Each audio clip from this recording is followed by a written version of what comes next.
പ്രിയമുള്ള വിദ്യാർത്ഥികളെ, ഇന്ന്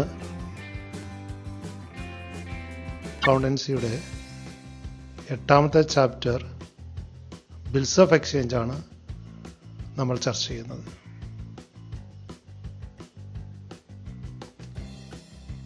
എന്താണ് ഒരു ബിൽ ഓഫ് എക്സ്ചേഞ്ച് അഥവാ വിനിമയ ബില്ല് എന്ന് പറഞ്ഞാൽ? Bill of exchange is a credit instrument acknowledging a ഡെപ്റ്റ്.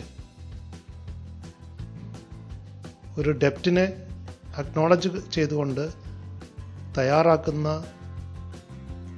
Credit instrument ആണ് bill of exchange. It is a negotiable instrument recognised by law.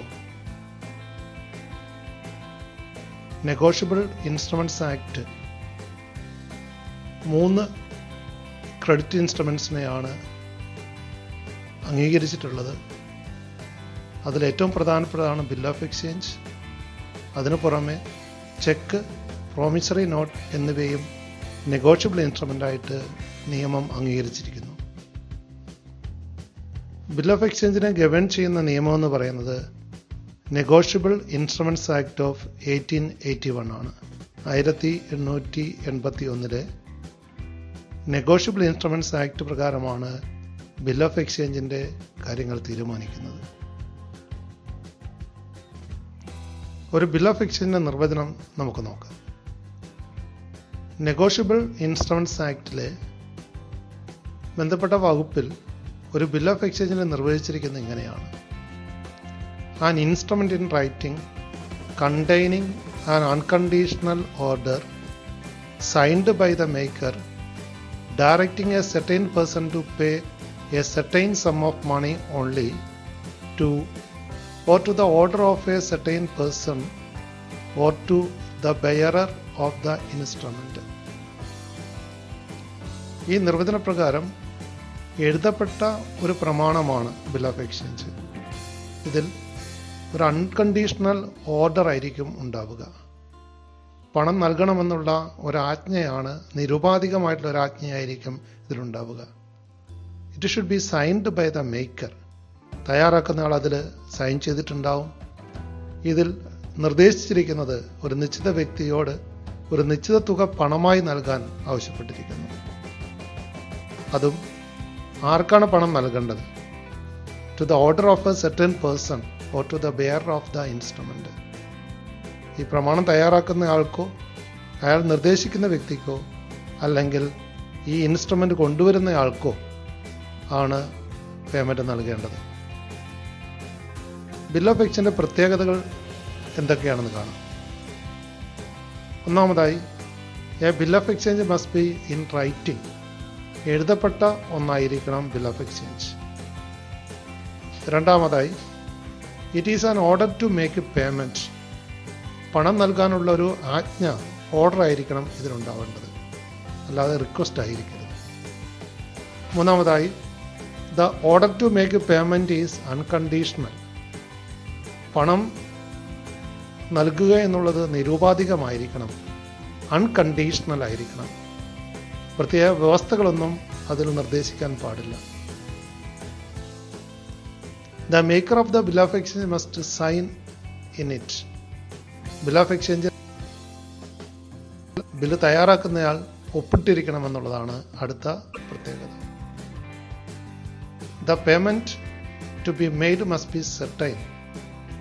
ഇതിൽ നൽകേണ്ടതായിട്ടുള്ള തുക ഒരു നിശ്ചിത തുകയായിരിക്കണം.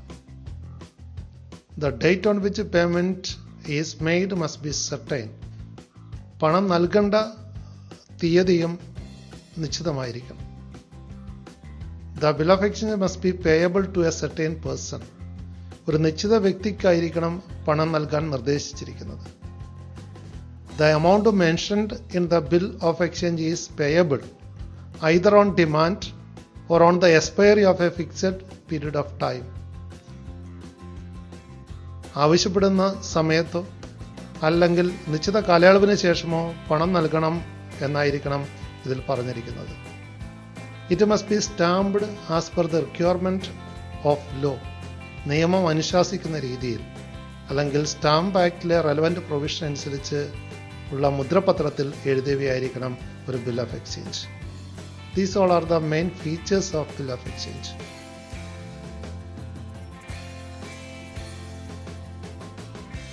Then we shall see how a bill of exchange is made with the help of an example.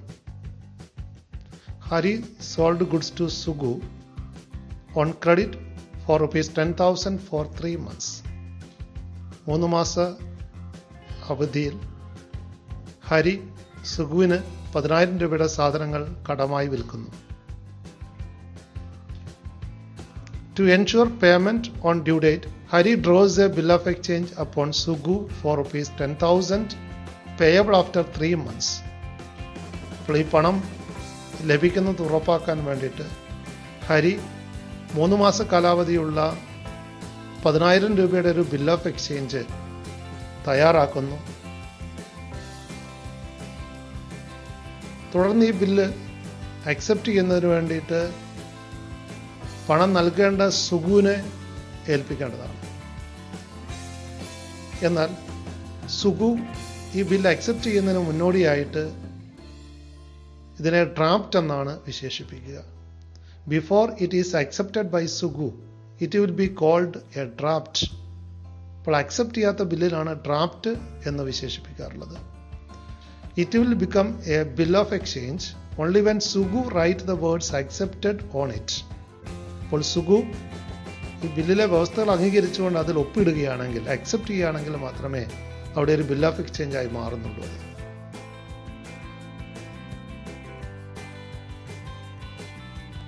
Accepted എന്ന് രേഖപ്പെടുത്തിക്കൊണ്ട് പണം നൽകേണ്ട വ്യക്തി ബില്ലിൽ സൈൻ ചെയ്യുന്നതിനാണ് അക്സെപ്റ്റൻസ് എന്ന് പറയുന്നത്.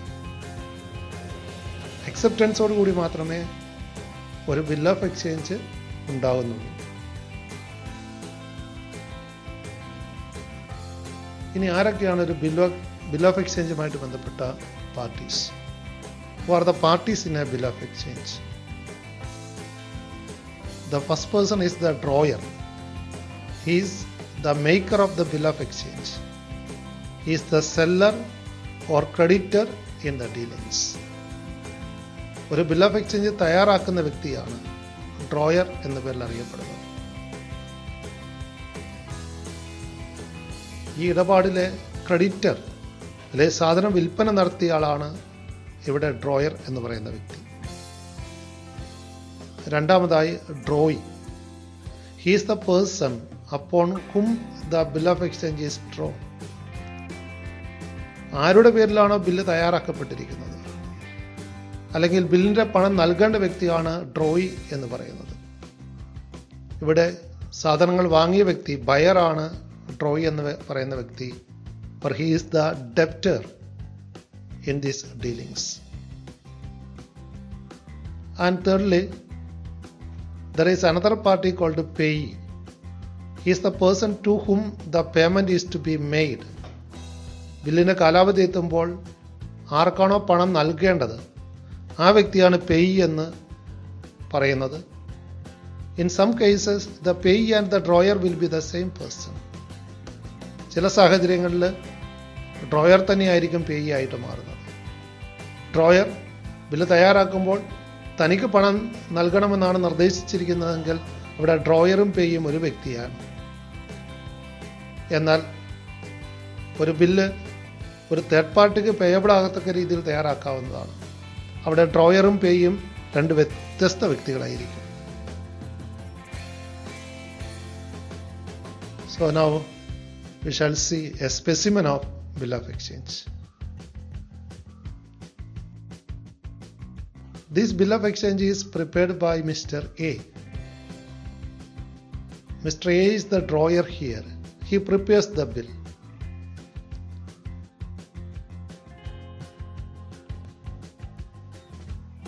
Demand to pay the amount of rupees 10,000 to Mr. B, another person or a third party.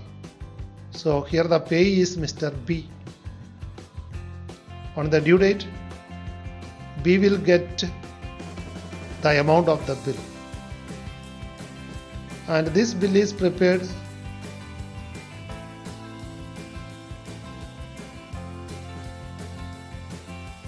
towards Mr. C. So here the drawee is the C. He should accept the bill and return it to Mr. A, the drawer.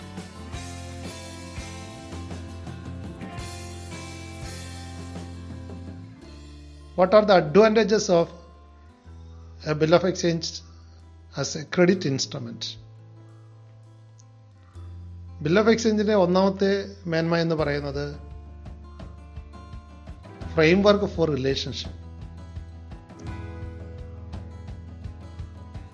ഇവിടെ വ്യക്തമായൊരു relationship, debtor creditor relationship ഒരു bill of എക്സ്ചേഞ്ചിലൂടെ സൃഷ്ടിക്കാൻ കഴിയുന്നുണ്ട്. രണ്ടാമതായി certainty of terms and conditions. കടമിടപാടിലെ വ്യവസ്ഥകൾക്ക് ഒരു സർട്ടനിറ്റി നൽകുന്നുണ്ട് ബിൽ ഓഫ് എക്സ്ചേഞ്ച്. മൂന്നാമതായി കൺവീനിയന്റ് മീൻസ് ഓഫ് ക്രെഡിറ്റ്. ഒരു കടമിടപാടിൻ്റെ പ്രധാനപ്പെട്ട രേഖ എന്ന നിലയിൽ കടമിടപാടുകളിൽ കൈകാര്യം ചെയ്യുന്നതിന് വേണ്ടിയിട്ട് ഒരു ബിൽ ഓഫ് എക്സ്ചേഞ്ച് സഹായകമാണ്. തന്നെയുമല്ല, പണം അത്യാവശ്യമുണ്ടെങ്കിൽ ഇത്തരം ബില്ലുകൾ, അക്സെപ്റ്റ് ചെയ്ത് കിട്ടിയ ബില്ലുകൾ ബാങ്കിൽ ഡിസ്കൗണ്ട് ചെയ്തിട്ട് പണമാക്കി മാറ്റാൻ കഴിയുന്നതാണ്. And again it is A conclusive proof of that credit transaction. ആ ക്രെഡിറ്റ് സെയിൽസ് നടത്തിയതിൻ്റെ വ്യക്തമായൊരു തെളിവ് കൂടിയാണ് ബിൽ ഓഫ് എക്സ്ചേഞ്ച് എന്ന് പറയുന്നത്. And lastly there is easy transferability. Bill of exchange ഒരു നെഗോഷ്യബിൾ ഇൻസ്ട്രുമെൻ്റ് ആണ്. അതുകൊണ്ട് തന്നെ നിയമപ്രകാരം അവ എത്ര പ്രാവശ്യം വേണമെങ്കിലും അതിൻ്റെ മച്യൂരിറ്റി ഡേറ്റിന് മുന്നേ അല്ലെങ്കിൽ അതിൻ്റെ കാലാവധി എത്തുന്നതിന് മുമ്പ് കൈമാറാൻ കഴിയുന്നതാണ്. ബിൽ ഓഫ് എക്സ്ചേഞ്ച് പോലെ തന്നെ ഒരു പ്രധാനപ്പെട്ട ക്രെഡിറ്റ് ഇൻസ്ട്രുമെൻ്റ് ആണ് പ്രോമിസറി നോട്ട്. പ്രോമിസറി നോട്ടിനെ കുറിച്ചുകൂടി നമുക്ക് വിശദമായിട്ട് കാണാം. A promissory note is also a negotiable instrument. Bill of exchange പോലെ തന്നെ ബിസിനസ്സിൽ ഉപയോഗിക്കുന്ന ഒരു നെഗോഷ്യത പ്രമാണമാണ്, നെഗോഷ്യബിൾ ഇൻസ്ട്രുമെൻ്റ് ആണ് promissory note. It is a promise to pay cash to a creditor. പണം നൽകാനുള്ള ഒരു ക്രെഡിറ്റർക്ക് പണം നൽകാമെന്നുള്ളൊരു പ്രോമിസ് അല്ലെങ്കിൽ വാഗ്ദാനമാണ് പ്രോമിസറി നോട്ട് എന്ന് പറയുന്നത്. അതുകൊണ്ട് തന്നെ വാഗ്ദത്ത പത്രം എന്ന് പ്രോമിസറി നോട്ടിനെ വിശേഷിപ്പിക്കാറുണ്ട്. It is prepared by the debtor. പണം നൽകേണ്ട വ്യക്തിയാണ്, അല്ലെ പണം നൽകാനുള്ള വ്യക്തിയാണ് ഒരു പ്രോമിസറി നോട്ട് തയ്യാറാക്കുന്നത്. It does not require any acceptance. അതുകൊണ്ട് തന്നെ പണം നൽകാനുള്ള വ്യക്തി തയ്യാറാക്കുന്നത് കൊണ്ട് തന്നെ പ്രോമിസറി നോട്ടുകൾക്ക് അക്സെപ്റ്റൻസിൻ്റെ ആവശ്യമില്ല. According to the Reserve Bank of India Act, a promissory note payable to bearer is illegal.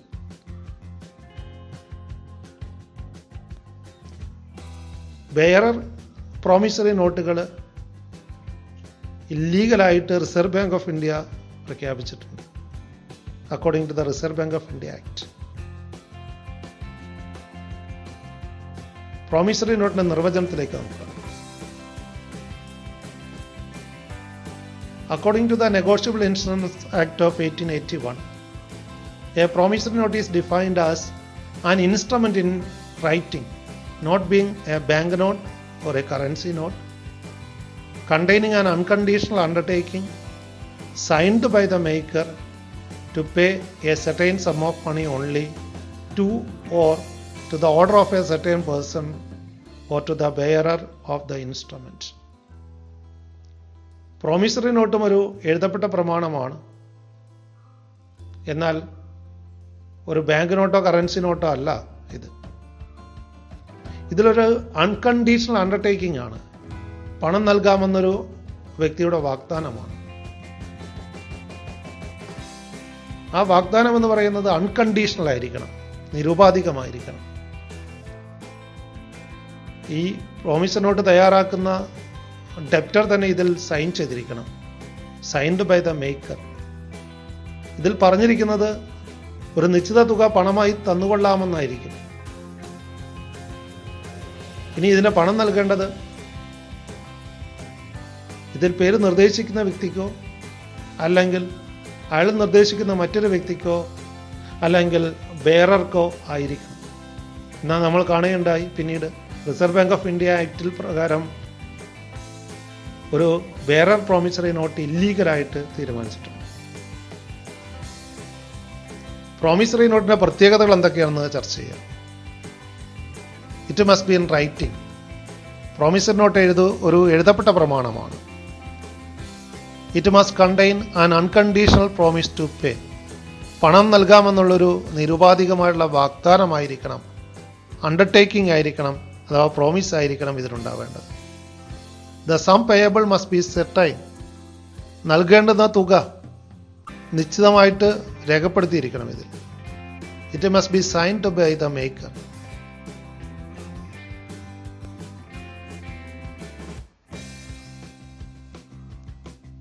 ഇത് തയ്യാറാക്കുന്ന ഡെപ്റ്റർ ഇതിൽ സൈൻ ചെയ്തിരിക്കണം.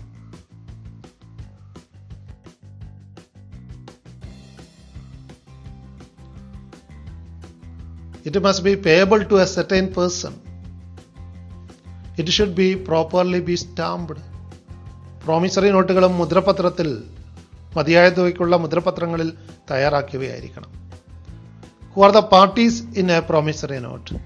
There are two parties in a promissory note. The first one is promisor, or he is also called the maker or drawer of promissory note. He is the person who makes or draws the promissory note. ഒരു promissory not തയ്യാറാക്കുന്ന വ്യക്തിയാണ് ഇവിടെ promisor എന്ന് പറയുന്നത്. The other party called drawee or payee. He is the person in whose favor the promissory note is drawn. ആർക്കാണോ പണം നൽകാമെന്ന് പറഞ്ഞിരിക്കുന്നത് ആ വ്യക്തിയാണ് ഇവിടെ പ്രോമിസറി എന്ന് പറയുക. What are the differences between a bill of exchange and a promissory note? രണ്ട് നെഗോഷ്യബിൾ ഇൻസ്ട്രുമെന്റുകളാണെങ്കിലും ഇവയ്ക്ക് പ്രകടമായ വ്യത്യാസമുണ്ട്. ആ വ്യത്യാസങ്ങളിലേക്ക് നമുക്ക് പോകാം. ഒന്നാമതായി, a bill of exchange is drawn by the creditor. പണം ലഭിക്കാനുള്ള വ്യക്തിയാണ് bill of exchange തയ്യാറാക്കുന്നത്. But a promissory note is drawn by the debtor. പണം കൊടുക്കാനുള്ള വ്യക്തി, കടക്കാരനാണ് അല്ലെങ്കിൽ പണം നൽകാനുള്ള വ്യക്തിയാണ് പ്രോമിസറി നോട്ട് തയ്യാറാക്കുന്നത്. Secondly, a bill of exchange contains an order to make payment. പണം നൽകണമെന്നുള്ളൊരു ആജ്ഞയായിരിക്കും, ഒരു ഓർഡർ ആയിരിക്കും ബിൽ ഓഫ് എക്സ്ചേഞ്ച് ഉണ്ടാവുക. എന്നാൽ പ്രോമിസറി നോട്ടിൽ ഉണ്ടാവുക a promise to make payment. പണം നൽകാമെന്നുള്ളൊരു വാഗ്ദാനമായിരിക്കും. And thirdly, there can be three parties in a bill of exchange: drawer, drawee and payee. But in case of promissory note, there are only two parties: the promiser and the promisee. And fourthly, in case of bill of exchange, it requires acceptance by the drawee. Drawee accept ചെയ്യാത്ത ബില്ലിനെ draft എന്നാണ് നമ്മൾ വിശേഷിപ്പിക്കുന്നത്. ഒരു bill of exchange drawee sign ചെയ്ത് കഴിഞ്ഞെങ്കിൽ മാത്രമേ അത് വാലിഡ് ആയി തീരുന്നുള്ളൂ. So a bill of exchange requires acceptance by the drawee, but a promissory note does not require any acceptance. The fifth difference is that in case of bill of exchange, drawer and payee can be the same party. ഡ്രോയറും പേയും ഒരു വ്യക്തിയാകാൻ കഴിയും. എന്നാൽ promissory നോട്ടിന്റെ കേസിൽ ഒരിക്കലും ഡ്രോയറും പേയും ഒരു വ്യക്തിയാവാൻ സാധിക്കില്ല. And lastly, in case of bill of exchange, notice of dishonour is needed. ഒരു ബില്ലിന്റെ കാലാവധി എത്തുമ്പോൾ പണം ലഭിക്കുന്നില്ല എങ്കിൽ അതിന്റെ അക്സെപ്റ്റർക്ക് ഒരു നോട്ടീസ് ഓഫ് ഡിസോണർ നൽകേണ്ടത് ആവശ്യമുണ്ട്. എന്നാൽ ഇത്തരം നോട്ടീസ് ഓഫ് ഡിസോണർ പ്രോമിസറി നോട്ടിന്റെ കേസിൽ ആവശ്യമില്ല. These all are the differences between a bill of exchange and a promissory note. Next, about the different type of bill of exchange.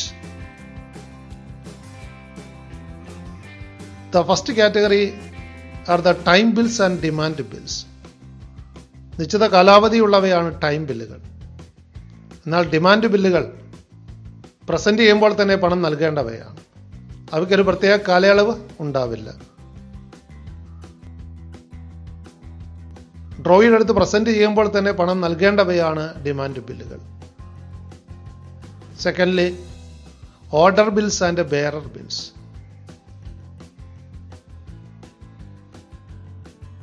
പേര് പറഞ്ഞിരിക്കുന്ന വ്യക്തിക്ക് മാത്രം പണം ലഭിക്കുന്നവയാണ് ഓർഡർ ബില്ലുകളെങ്കിൽ, ഡ്യൂ ഡേറ്റിൽ ആരുടെ കൈവശമാണോ ഉള്ളത് ആ ബെയറർക്ക് പണം ലഭിക്കുന്ന ബില്ലുകളെയാണ് ബെയറർ ബില്ലുകൾ എന്ന് പറയുക. മൂന്നാമതായി, after date bills and after sight bills. After date ബില്ലുകളുടെ കേസിൽ ബില്ലുകളുടെ കാലയളവ് നിശ്ചയിക്കുന്നത് ബില്ല് തയ്യാറാക്കിയ ഡേറ്റ് മുതലായിരിക്കും. എന്നാൽ ആഫ്റ്റർ സൈറ്റ് ബില്ലുകളാണെങ്കിൽ ബില്ല് ഡ്രോയി ആക്സെപ്റ്റ് ചെയ്ത ഡേറ്റ് മുതലായിരിക്കും ആ ബില്ലിൻ്റെ കാലാവധി നിർണ്ണയിക്കുന്നത്. നാലാമതായി, inland bills and foreign bills. ആഭ്യന്തര കച്ചവടത്തിൽ ഉപയോഗിക്കുന്ന ബില്ലുകളാണ് ഇൻലാൻഡ് ബില്ലുകൾ. അവിടെ ഡ്രോയറും ഡ്രോയും ഒരു രാജ്യത്ത് തന്നെ ആയിരിക്കും. എന്നാൽ foreign bill of exchange export import ട്രേഡുകളിൽ ഉപയോഗിക്കുന്നതാണ്. ഡ്രോയറും ഡ്രോയിയും ഡിഫറെൻറ്റ് കൺട്രീസിൽ വരുന്നവരാണെങ്കിൽ അവിടെ ഫോറിൻ ബിൽ ഓഫ് എക്സ്ചേഞ്ച് ആണത്. Next one is trade bills and accommodation bills. യഥാർത്ഥ കച്ചവട ഇടപാടിലൂടെ ഉണ്ടാകുന്ന ബില്ലുകളെയാണ് ട്രേഡ് ബില്ലുകൾ എന്ന് വിശേഷിപ്പിക്കുന്നത്. അവ കൊമേഴ്സ്യൽ ബില്ലുകളാണ്. എന്നാൽ സാമ്പത്തികമായിട്ട് ഒരാളെ സഹായിക്കാനോ അല്ലെങ്കിൽ പരസ്പര സാമ്പത്തിക സഹായത്തിന് വേണ്ടിയിട്ടോ തയ്യാറാക്കപ്പെടുന്ന ബില്ലുകളാണ് അക്കോമഡേഷൻ ബില്ലുകൾ. ബില്ല് തയ്യാറാക്കി ബാങ്കിൽ ഡിസ്കൗണ്ട് ചെയ്ത് പണം കണ്ടെത്താൻ വേണ്ടി മാത്രമാണ് അക്കോമഡേഷൻ ബില്ലുകൾ തയ്യാറാക്കാറുള്ളത്. ആറാമതായി, clean bills and documentary bills. പ്രത്യേക ഡോക്യുമെന്റ്സ് ഒന്നും അറ്റാച്ച് ചെയ്യാത്ത ബില്ലുകളെയാണ് ക്ലീൻ ബില്ലുകൾ എന്ന് പറയുക. എന്നാൽ മറ്റ് ഡോക്യുമെന്റുകൾ അറ്റാച്ച് ചെയ്തിട്ടുണ്ടെങ്കിൽ അവയെ ഡോക്യുമെന്ററി ബില്ലുകൾ എന്നാണ് അറിയപ്പെടുക. ഉദാഹരണമായി, ഫോറിൻ ട്രേഡിൽ ബിൽ ഓഫ് എക്സ്ചേഞ്ചിനോടൊപ്പം insurance policy, bill of lading തുടങ്ങിയവ അറ്റാച്ച് ചെയ്യാറുണ്ട്. അങ്ങനെ ബന്ധപ്പെട്ട ഡോക്യുമെന്റ്സ് അറ്റാച്ച് ചെയ്തിട്ടുള്ള ഒരു ബില്ലാണെങ്കിൽ അവയാണ് ഡോക്യുമെന്ററി ബില്ലുകൾ എന്നറിയപ്പെടുന്നത്. ബില്ലുകളുടെ മച്യൂരിറ്റിയെ കുറിച്ച് ഇനി ചർച്ച ചെയ്യാം. ആദ്യമായിട്ട് നമ്മൾ ടേം ഓഫ് ബിൽ അല്ലെങ്കിൽ ടെനർ ഓഫ് ബിൽ എന്താണെന്നാണ് കാണുന്നത്.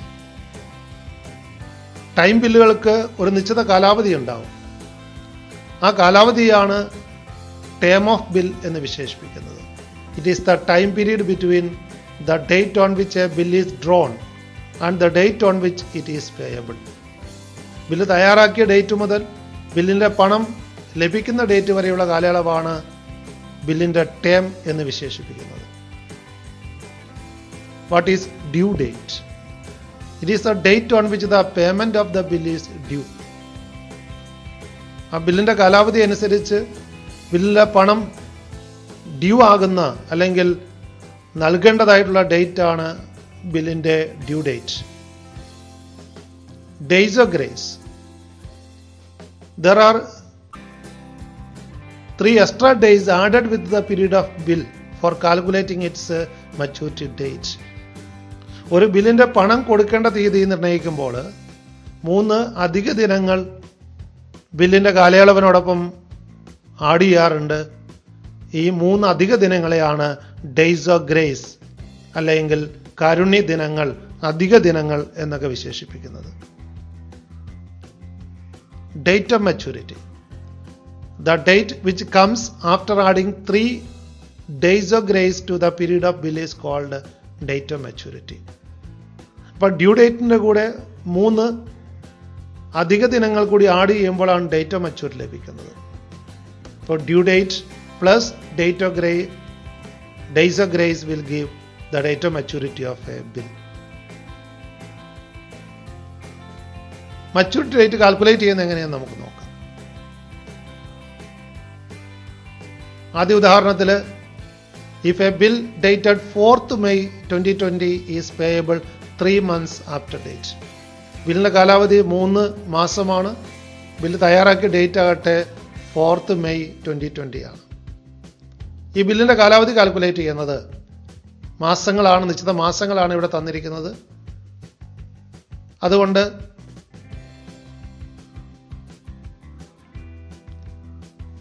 August 2020 തന്നെ ആണ് 3 മാസം തികയുന്ന കാലാവധി. അതിനോട് കൂടിയിട്ട് 3 അധിക ദിവസങ്ങൾ ഡേയ്സ് ഓഫ് ഗ്രേസ് ആഡ് ചെയ്യുമ്പോൾ 7th August 2020 will be the maturity date of the bill. The due date is 4th August 2020 and the maturity date will be 7th August 2020. In the second example, if a bill dated 5th June 2020 is payable after 65 days. Number of days ആയിട്ടാണ് ഇവിടെ ബില്ലിൻ്റെ കാലാവധി പറഞ്ഞിരിക്കുന്നത്. ആ സാഹചര്യത്തിൽ എങ്ങനെയാണ് date of maturity calculate ചെയ്യുന്നത്? അവിടെ ജൂൺ മാസത്തിൽ 25 ദിവസങ്ങൾ കൂടിയാണ് ഇനി ഉള്ളത്. ദെൻ ജൂലൈയിലെ 31 ദിവസവും ഓഗസ്റ്റിലെ 9 ദിവസങ്ങൾ കൂടി ഇവിടെ കണക്കിലെടുക്കണം.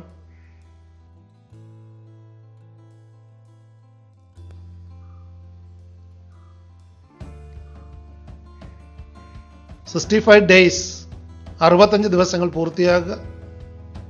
അതിനോട് 3 ദിവസം അധിക ദിവസങ്ങൾ ആഡ് ചെയ്യുമ്പോൾ 12th August 2020 will be the maturity date of the bill.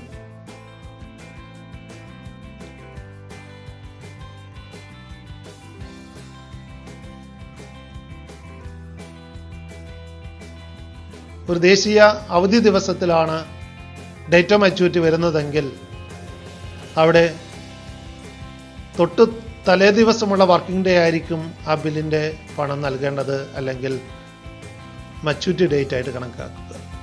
If the due date of the bill is on the national holiday, then the maturity day of the bill shall be the preceding business day.